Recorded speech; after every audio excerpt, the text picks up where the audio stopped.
আল্লাহর নবী দিনের দাওয়াত দিলেন তায়েফবাসীদেরকে। নবী আমার বললেন, এ তায়েফবাসী তোমরা বলো লা ইলাহা ইল্লাল্লাহু মুহাম্মাদুর রাসূলুল্লাহ সাল্লাল্লাহু আলাইহি ওয়াসাল্লাম। তোমরা যদি বলো তাহলে তোমাদের জন্য জান্নাতের রাস্তা খোলা, তাহলে তোমরা ঈমান পাবে। তায়েফের লোকেরা এত বেদম মারপিট করলেন, আবু জাহেল্লা নেতৃত্ব দিলেন। কে কত বেশি পাথর মারতে পারে, কার চেয়ে কে পাথর বেশি মারবে প্রতিযোগিতা চলছিল। বৃষ্টির মতো রাসূলুল্লাহকে পাথর মারলেন। আল্লাহর নবীর পুরাপুরি দেহটা ক্ষত বিক্ষত হয়ে গেল। আহারে কি কষ্টের দিন আমরা পেয়েছি। আমার প্রিয় ভাইরা, আল্লাহর নবী বেহুশ হয়ে জমিনে পড়ে গেলেন। যায়েদ ইবনে হারেসা ছিলেন রাসূলুল্লাহর সঙ্গী। হযরতে যায়েদ ইবনে হারেসা রাসূলুল্লাহর সাথেই ছিলেন, রাসূলুল্লাহকে সামলাতে পারলেন না। আসমান থেকে আল্লাহ রাব্বুল আলামিন হযরতে জিবরাইল আলাইহিস সালাতু ওয়াস সালামকে পাঠিয়ে দিলেন। হযরতে জিবরাইল আলাইহিস সালাতু ওয়াস সালাম এসে বললেন, ওগো আল্লাহর নবী, এত কষ্ট আপনার কেন? একবারের জন্য বলেন এই তায়েফবাসীকে আমি উহুদ পাহাড় চাপা দিয়া দুনিয়া থেকে নিশ্চিহ্ন করে দেব। এই তায়েফবাসীকে আমার ডানার একটা ঝাপটা দিয়া দুনিয়ার বুক থেকে নিশ্চিহ্ন করে জাহান্নামে পাঠায় দেব। আল্লাহর নবী একবারের জন্য বদদুয়া করার অনুমতি দিলেন না। পরিশেষে আল্লাহর নবীকে বেহুশ অবস্থায় পেয়ে হযরতে জিবরাইল আলাইহিস সালাতু ওয়াস সালাম আল্লাহর নবীকে তুললেন, কোলে করে তোলার পরে একটা পাহাড়ের চূড়ায় নিয়ে গেলেন। পাহাড়ের চূড়ায় নিয়ে যাওয়ার পরে হযরতে জিবরাইল বললেন, পাহাড়, এ পাথরের পাহাড়, যেই নবী না হলে তুই পাগল হতি না, যেই নবী দুনিয়াতে না আসলে আসমান আল্লাহ রাব্বুল আলামিন সাজাতেন না, যেই রাসূল দুনিয়াতে না আসলে আল্লাহ রাব্বুল আলামিন রহমত আর বরকতের দরজা খুলে দিয়া জাহালাতকে বন্ধ করে দিতেন না। আজকে সেই রাসূলুল্লাহর জন্য কিছু ব্যবস্থা করা যায় কিনা। হযরতে আজর আলাইহিস সালাতু ওয়াস সালাম দেখছেন আল্লাহর নবীর মাথার ভিতরে এই ধারালো পাথর ঢুকে গিয়েছে। রাসূলুল্লাহর মাথা ভেদ করে ভিতরে প্রবেশ করে ফিনকে দিয়ে রক্ত পড়ছে।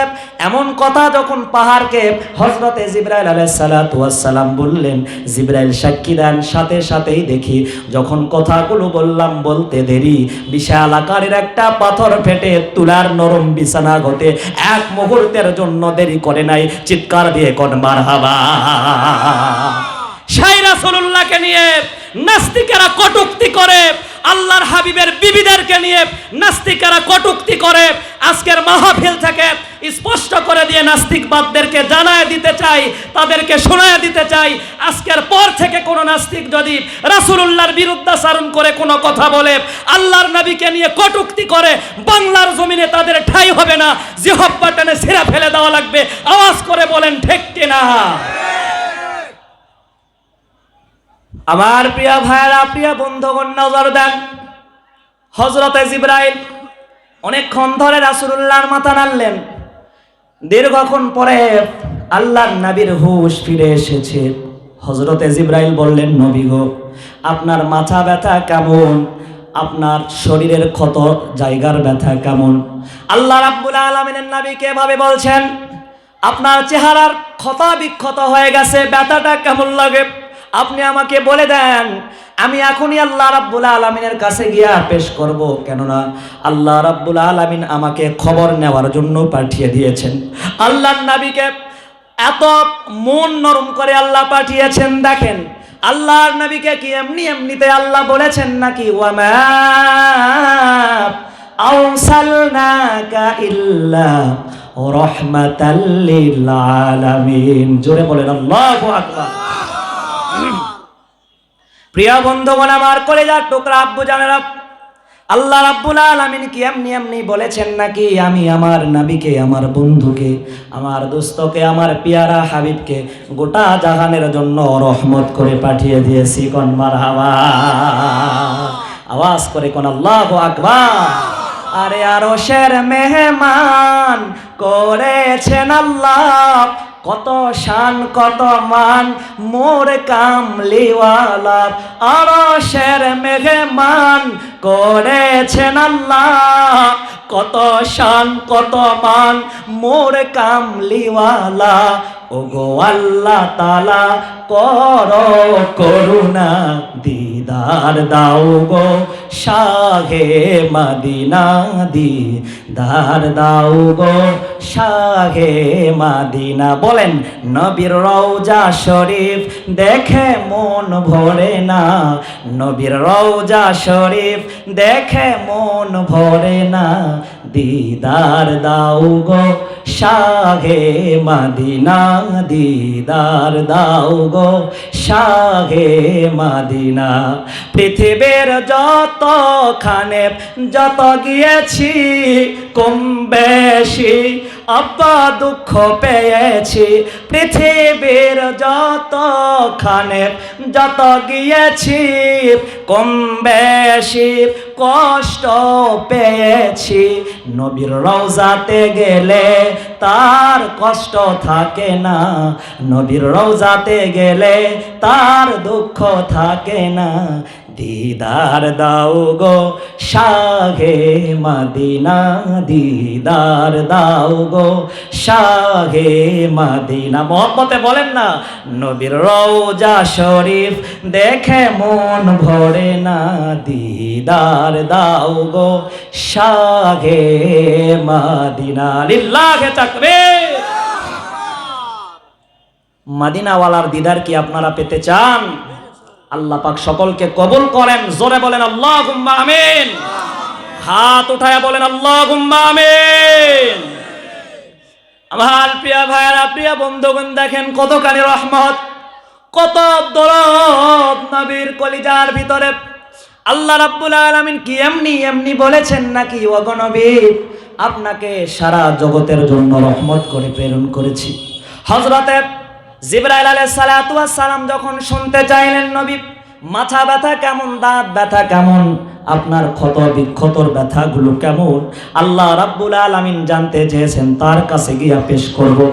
আল্লাহ রাব্বুল আলামিনের হাবিব বললেন, জিবরাইল তুমি আমার মাথা ব্যথার কথা জিজ্ঞাসা করলা, আমার দাঁত ব্যথার কথা জিজ্ঞাসা করলাম, আমার চেহারা আর শরীরের ক্ষত বিক্ষতর কথাগুলো জানতে চাইলা, কিন্তু একবারের জন্য জানতে চাইলা না আমার গুনাহগার উম্মতের জন্য আমার কলিজার ভিতরে কতখানি দরদ আর কতখানি ব্যথা জমিয়ে আছে। বলি সুবহানাল্লাহ। বিপদের সময় যেই নবী আমাদেরকে ভোলে না, আহারে কত কষ্টের ইসলাম, তারপরেও মক্কা যখন বিজয় হয়ে গেল আল্লাহ রাব্বুল আলামিন বলেন, ইদা জাআ নাসরুল্লাহি ওয়াল ফাত, ওগো নবী বিজয় আর আল্লাহর সাহায্য যখন আসবে, ওয়ারা আইতান নাসা ইয়াদখুলুনা ফি দীনিল্লাহি আফওয়াজা, ওগো নবী আপনি তখন দেখবেন দলে দলে আপনার শত শত উম্মতেরা, আল্লাহর গোলাম আল্লাহর বান্দারা আল্লাহর দ্বীনের দিকে ঝাঁপিয়ে পড়েছে। কোন সুবহানাল্লাহ। তখন আপনি কি করবেন? বিজয় পাওয়ার পরে কি করবেন? আল্লাহ তাবারক তাআলা বলছেন, ফাসাব্বিহ বিহামদি রাব্বিকা ওয়াস্তাগফির, আল্লাহর প্রশংসা আর তার কাছে বেশি বেশি ইস্তেগফার করবেন। আর কিছুদিন পরে এই যে 16 ডিসেম্বর আমরা বিজয় পেয়েছি, কি সুন্দর লাল সবুজের পতাকার বাংলাদেশ, অথচ সেই বিজয় দিবসের নামে মোড়ে মোড়ে গান আর যাত্রার ব্যবস্থা, জোরে বলেন আছে না নাই? আমি এসে শুনলাম কিছু কিছু কপাল পোড়া যুবকেরা এখানে যাত্রা প্যান্ডেল করবে আর নর্তকী এনে নাচাবে, এমন ডিসিশন সিদ্ধান্ত তারা নিয়েই ফেলেছিল। জোরে বলেন ঠিক কিনা? এখানে এসে নর্তকীরা গান গাইবে, অরব্বানে নাচে কোমর দুলাইয়া, ফেরেশতারা বলছেন তোরে পিটামু আমরা চামড়া খসাইয়া খসাইয়া। জোরে কোন ঠিক কিনা?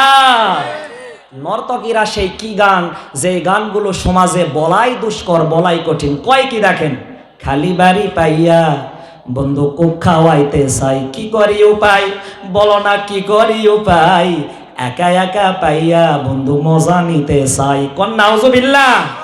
আর এই সকল গান কি বলা যায়? এগুলো বাদ দিয়ে আমি বানিয়েছি, এটা সকলেই বলবো। রাজি আছেন তো ইনশাল্লাহ? বলেন খালি মাথা পাইয়া হুজুর টুপি দিতে চাই, কোন খালি মাথা পাইয়া হুজুর টুপি দিতে চাই। আজান হলে ডেকে ডেকে, আজান হলে ডেকে ডেকে মসজিদেতে নেয়, জামাতে নামাজ পড়ায়া দোয়া যে শিখায়। বলেন খালি মাথা পাইয়া হুজুর টুপি দিতে চাই, বলেন না খালি মাথা পাইয়া হুজুর টুপি দিতে চাই। আর ওয়াজ মনে থাক আর না থাক, আগামীকাল সকালবেলা দেখবেন যুবকেরা খালি মাথা পাইয়া হুজুর টুপি দিতে চাই। জোরে গান ঢেকে না। এজন্য মাঝে মাঝে কিছু বিনোদনের ব্যবস্থা করার দরকার। জোরে বলেন আছে না নাই? হাসার কথা কান্নার কথা দুটাই কোরআনে আছে। আল্লাহ বলেন ফালিয়াদহাকু কালিলাউ ওয়ালিয়াবকু কাসীরা। বান্দা হাসলে একটু কম করে হাসো, আর যদি মুস্কি হাসি দাও তাহলে তো এটা সুন্নত। মুস্কি হাসি দিলা মানে সওয়াব পেয়ে গেলা। ওয়ালিয়াবকু কাসীরা, আর বেশি বেশি করে কান্না করো।